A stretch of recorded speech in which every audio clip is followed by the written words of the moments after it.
What was life like for you as a regular 17-year-old BC before the circus? My life as a regular 17-year-old was like a regular 17-year-old. I enjoyed watching anime and then I draw. I talk with my friends. I do homework. I go to school. It was just normal, but I guess I enjoyed reading books a lot, and then that's about it. And I like to stay up to date to the news that's happening to our country or even the world. So Okay. Like that's social about it. media. So did you like all that kind of stuff as well? Huh? Did you like social media and playing around with stuff like that?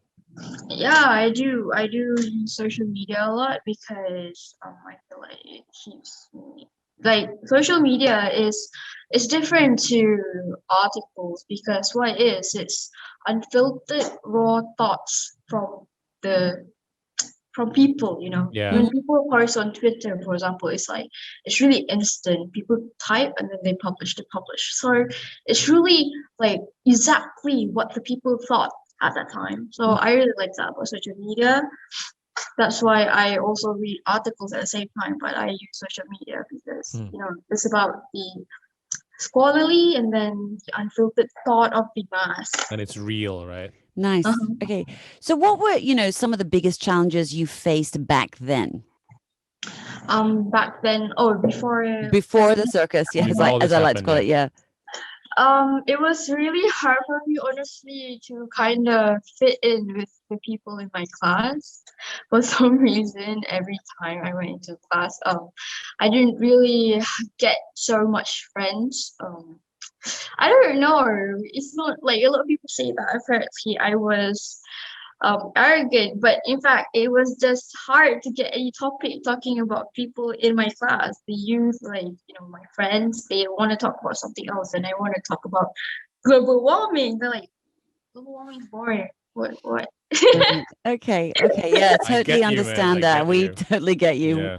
I think we were misfits too in We a were way. that way Yeah. as well, yeah. Um, so and what was your relationship with your parents like then? Was it different to what it is now? Yeah, it was different. My parents, like any normal human being, made mistakes, and during when I was around 11 or so, we had a very rocky relationship, and because it was very hard for us to understand each other. Why is Ayah doing this? And my Ayah is like, why is Ayah doing this? Like, Yeah.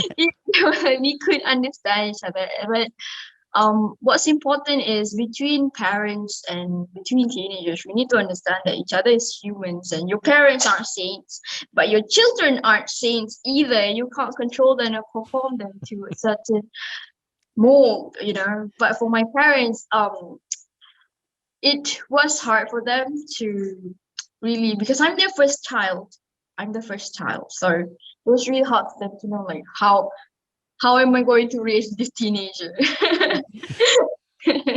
I feel their and, pain. and then you know, even my parents, the so-called education system, they were students in this education system, so there's going to be a difference in the next generation and the way we think. But I think as parents, you should still like try to open your mind, be open to your children, and be open to change your mindset if there's anything wrong. Such great advice, because I've got a son who's just entering teenage years now. So I'm going to take your advice, my dear, and I'm going to apply it.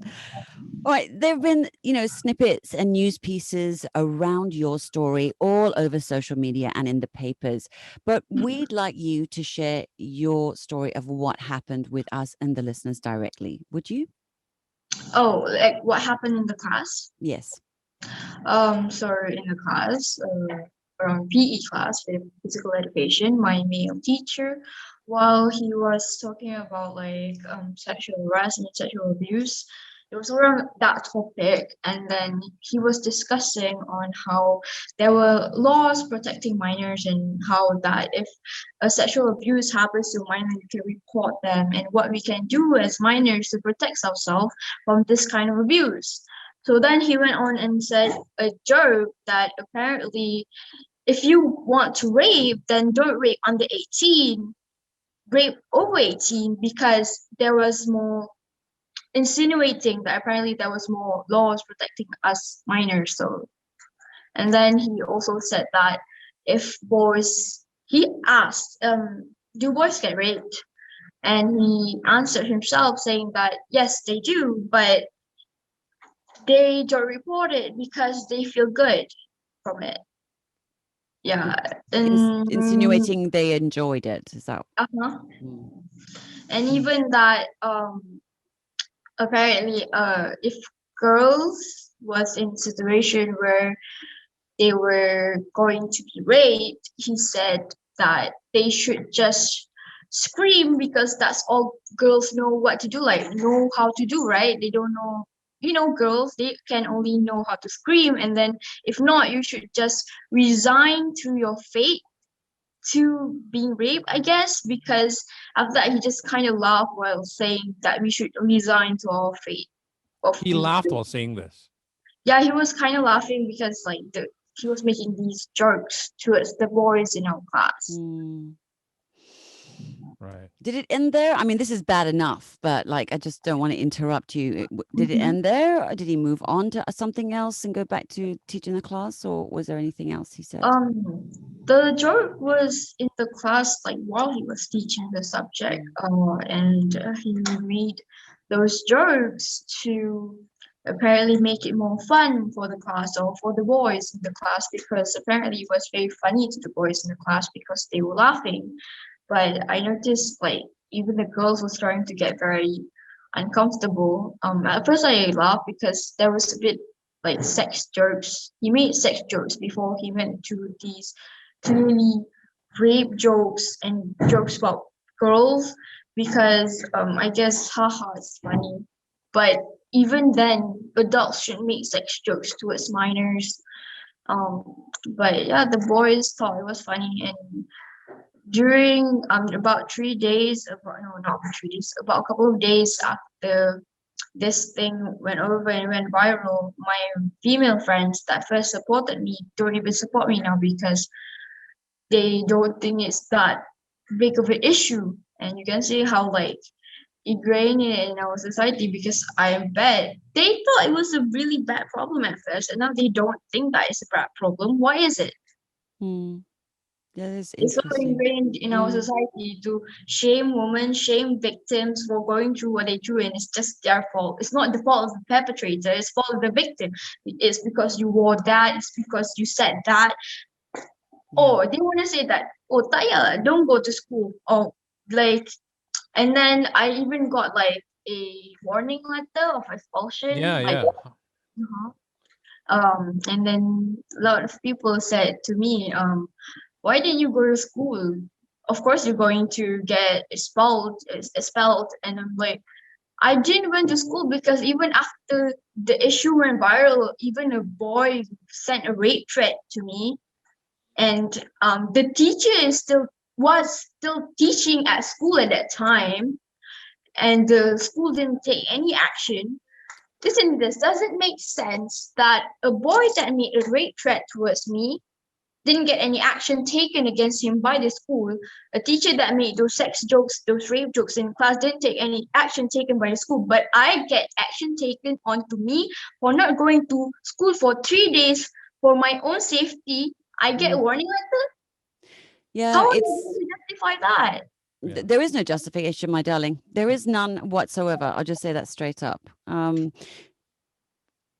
Can you, I understand, you were saying at first you kind of laughing. I think, when you're in a group and something or someone of authority, especially when you're a kid, is sort of making a sort of joke or whatever, there is that sort of sense that you need to laugh along, or you laugh along because you're not sure where It's an it's going. uncomfortable laugh. Yeah, it's an uncomfortable laugh, and it's kind of like expected.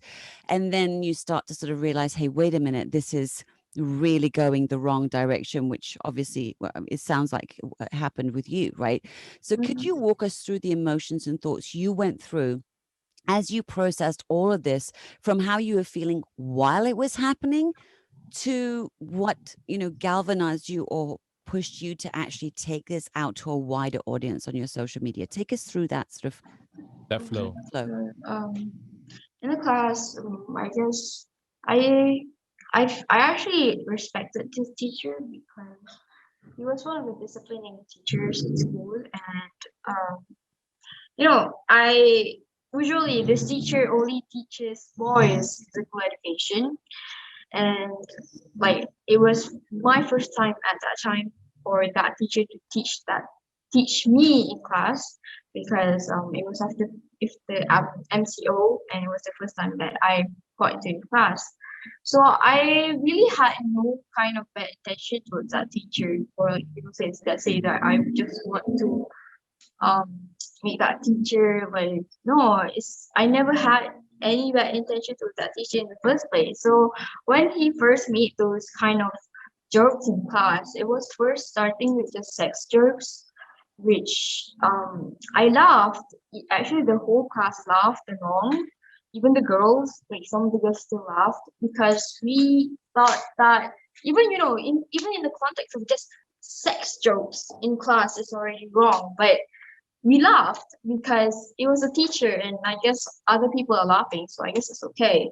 But sooner it got very he started making rape jokes and making like misogynistic comments. And I thought like, why is this teacher doing this? Why is this teacher saying this? But I felt really shocked because the boys around me seem like they've been hearing these jokes a lot and they don't see face.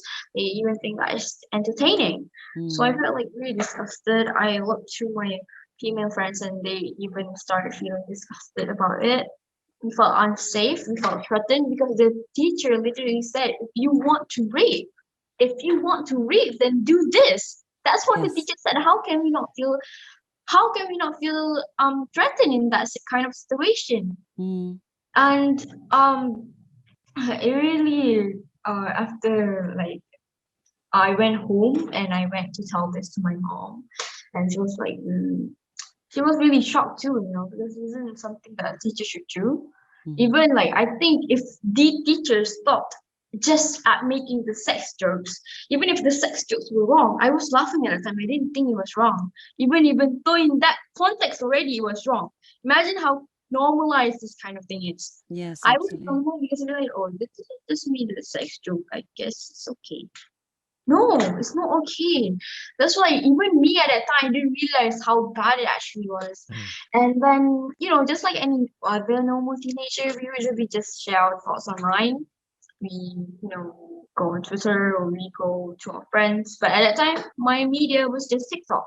I just wanted to tell what happened on TikTok, and then I made a TikTok, and then I published it, and then it went viral. You published it because you spoke to your mom and dad about this, and then Mm-hmm. they were shocked. And then at that point, did you think, should I go complain to the school authorities, or did that ever cross your mind at that particular point? Yes, my dad already told me that we should bring this forward to like the teachers. But like as a normal teenager, usually when I'm mad or angry, I just express my emotions through Yeah, the yeah, yeah, internet. yeah. But it's not just teenagers. I mean, like, if anybody felt that threatened or something happened to you, let's say, like when you get a wrong order for on your whatever it is you get, right? You rant. It was not wrong for you to air your views on social media. A lot of people are I don't know what people are saying, but I don't think it was wrong for you to do that, because it's just your thoughts. This is how you're feeling at the time. Hmm. And like after I posted that TikTok, it really became clear to me the way that it went viral that a lot of other kids have gone through the same thing, Mm. and even worse. And the thing is, most of them have never had any kind of justice taken upon their situation. The teacher was never punished, and honestly it's not our place as students to punish these teachers. We were supposed to be protected by adults, by educators. And people want to say to me, you're so evil for wanting that teacher to be punished. No, it was never about me wanting that teacher to be punished. Officials and adults and other teachers were supposed to take this seriously and protect us. If you're just going to let an abuser like that still teach in school, how in any way are you protecting us? Absolutely.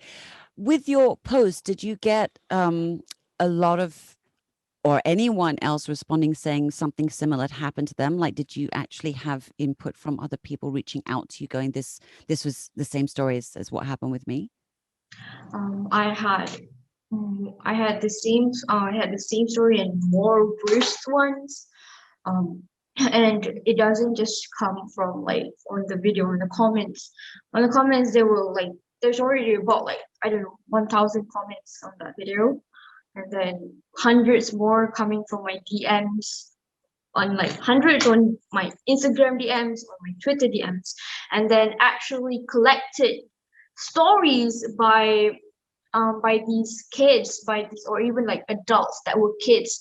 Right now, we are in Safe the Schools MY that was initiated um, by this auntie that wanted to help me in collecting the data because someone apparently on the national teacher she said that there was no data towards what was happening to us.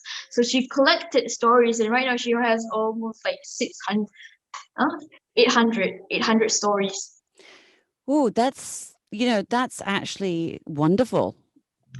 I That's mean, not the fact that there are 800 pieces of data about this, but that it's being collated now and, can be used, which I think is very powerful. With all of the different reactions that, you and you have received from sort of your story going viral, some of them quite aggressive and violent, how did this impact you and your family? It's impacted us a lot from our emotional state, and like we've been very tired for the past few weeks because at first like it was like really shocking to me how there were so many people against making school a safer place. Like making school a safer place shouldn't even have a debate going around it. What's so complicated about making school a Exactly. safer Yeah. place? I don't understand. And it's like there were so many people saying like rude words to me, even sexualizing me, saying that, oh, because her body is like that, I would rape her too. They said that, like, even some teachers in the Facebook, in the teachers' Facebook group, Yeah. and like, Were there were teachers yeah, saying there were that? teachers, where like one of the teachers in the group shared my story, and there was disgusting comments by these teachers saying that, oh, because her body is like that, I would rape her too. And some people said, oh, Oh, um sweetheart, I am so sorry that you've had to go through all of this. I can't even begin to imagine. Yeah, I can't. How's your It's, family taking this? yeah. How's your mom and dad my handling this? my mom my mom and dad, they were like scared for my own safety because there were so many people with these kind of ill intention towards me just for speaking up for the right thing. And it really showed us that how really, I don't know, it's like how disgusting like our society really is for enabling this kind of behavior for so long that even teachers were pedophiles. We are literally letting pedophiles teach in our schools, getting close with our children. Our children trust these pedophiles. Mm. Hmm. I think what's even worse is that there are not enough loud voices, like in the teachers forum or the FB, no voices going, hey, this is out of order, or even kicking the people out, moderating Yeah. this. So I can't imagine. I mean, and how has life changed for you since that moment you clicked post on your story? I mean, are you able to continue your schooling? Are you schooling from home now? When this kind of issue went viral, I really wanted to continue in my school because it was just me at that time calling out the action of one teacher. It was not trying to muddy the school's name. I love my school. I've been like, if I didn't love my school, I wouldn't have joined competitions to make the school's name, or I don't know, like better. That's how they say it. If you join a school's competition and then you win, you're making the school name better. Mm. But when this issue came out, my school did not provide any support us whatsoever. Even when so far that in my school, like the other, like the my some of my friends that supported me in school told me that there was a lot of teachers spreading false information on me at school, saying that I was autistic, saying that I had inner trauma, and therefore everything I said was invalid. How on earth does you being autistic or having Have any other trauma basic- have any bearing on Yeah. the outrageous behavior and actions of a teacher? I'm just Really shows how wrong the mindset of the teacher is, right? Not only they won't support their student when like a teacher like that just did something to us, a whole class, but they're also ableist, discriminating towards autistic children, yeah. and they don't understand like what in the trauma. Mm. How does that, like, it doesn't affect what I said, right? And it just shows that they victim blame. And this is between teachers. Yeah. It's and actually, if you've been through a trauma like that, you know, that's even worth. They should be more protective Yeah. of you, you know. So yeah, absolutely. It's not even worth us having this conversation about how wrong it is, because we shouldn't have to be saying this in a certain way, right? But what school? How are you continuing classes now then? I haven't continued class in my school because after they sent that first warning letter of expulsion, I knew then and there my school wasn't going to protect me. When I went to school, I wasn't safe. Right. Warning letter being sent to me. It was approved by the principal. It was, of course, approved by the principal, the head of the school. How am I going to be safe in that kind of environment? So there have been some kind of people that have been wanting to help me and um, sponsor for me on my other learning. So right now I'm in the process of going to another school. But at the same time, it's really sad to me because I love my school. I never wanted to leave my school in the first place, because if I leave my school and get better education and like that school hasn't even changed, it's like the education is only for me. And what I want right now is a better education system for everyone. But when my school sent me that warning letter of expulsion, it's obviously that I myself is going to be jeopardized in that kind of school, because I am taking SPM this year. So the school literally know what it was doing. If I didn't have these kind of attention on my case, if people didn't know about me and didn't really had anything to help me with, my life would actually be ruined. I didn't have school, and I won't have any preparation to study for SPM. And imagine how many other kids have they silenced in that way. It's outrageous. I mean, there's nothing else to say about it, that the victim has to be the one that removes themselves in order to stay safe as a child. And how has this impacted your friendships? How has your circle reacted? You said that they've changed somewhat. It's they think that I'm just doing this for fame and like for popularity, and I don't blame them in a way. When they're in that kind of school, they have to be the majority, because if they're not, they themselves are going to be unsafe. And if that's the kind of mindset that the teachers in that school endorses, then that's what most kids are going to follow. But as adults, I feel really disappointed towards my teachers, because like before this, I was very close with my teachers. Some of my teachers sent me back home if I missed the bus, and they helped me. Sometimes if I forgot to bring my food, then they would give me some money to buy go food. But when the ones that are closer to you, are they still close to you now? Have they reached out? They haven't reached out. I'm sorry to hear that. Very sorry. And when this kind of thing happens and the whole school goes against me, I'm thinking like, did you guys even actually care about me? Yeah. I think for your sake, to know that those good teachers, those good apples, perhaps are forced into being sheep, just like other people. Just forced to be silent at the moment. Exactly. I wonder whether you've actually been able to meet new and better friends online that are more on your wavelength as a result of you posting this. Have you? Yes, I have, but like having to do all these things, it it restricts me from having a normal teenage life. I need to go. I mean, I want. I still am like I want to do this. I want to make things right, and I want to spread awareness. But at the same time, the fact that I, a child, 70-year-old, has to be the one that's trying to spearhead this change to make our school safer just shows how a lot of adults have failed us. That we need to take the first step. Absolutely. You just hit the nail on the head. So many adults have failed you and the 800 and counting others that have reached out. So let me ask you this. What would you like to have happen as a result of you bringing your story to a wider platform? Tell us about your hashtag and movement Make School a Safer Place.